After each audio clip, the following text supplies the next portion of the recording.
Bapak-Ibu sekalian, kita hari ini menghadapi suatu fenomena yang luar biasa, ya, yang tidak pernah dihadapi sebelumnya dalam waktu mungkin 30-40 tahun ke belakang.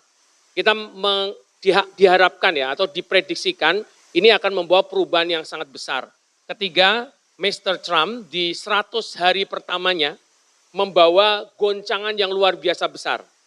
Pada waktu itu Amerika Serikat memberikan kebijakan reciprocal tariff, di mana dia memberikan rata-rata tarif ya sekitar 30%, 40% pada beberapa negara yang kemudian menyebabkan tindakan balasan.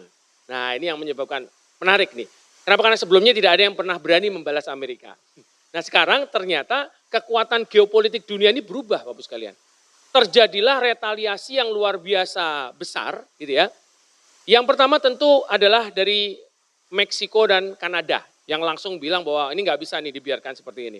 Kemudian China membalas juga. Nah ini perang tarif kemudian terjadi antara China dan Amerika. Mulai dari 30% naik lagi jadi 84%, naik lagi jadi 125%, 145%, dan terakhir kabarnya sampai 245% yang sebenarnya sudah hampir tidak masuk akal.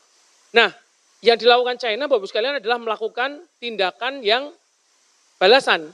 Yang pertama mengalihkan beberapa pembelian dari Amerika ke negara-negara lain. Beef dialihkan ke Australia. Kemudian kedelai yang tadinya ke Amerika dialihkan ke Brazil. China juga membatasi ekspor rare earth element, di mana China ini adalah produsen 90% accounted for rare earth dunia. Artinya di stop ya pembeliannya.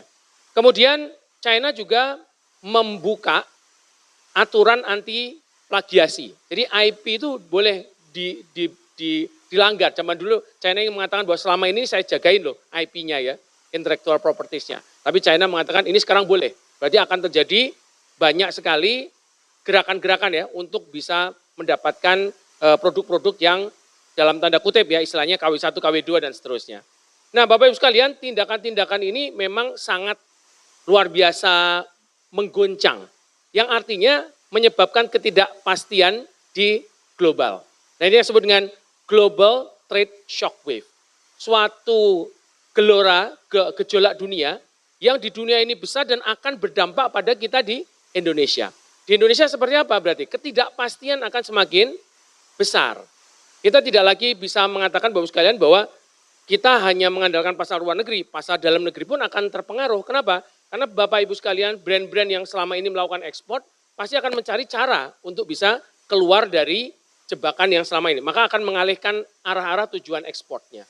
Nah ini Bapak sekalian salah satu yang perlu kita waspadai di dalam global sekarang. Dalam beberapa hari terakhir, ini akan terjadi banyak sekali dinamika. Dan saya mengajak Bapak Ibu sekalian, jangan pernah satu hari, sekarang ya terutama ya, ini akan lupa ya dengan dinamika dunia ini. Karena ini akan sangat berpengaruh pada bisnis kita di masa depan.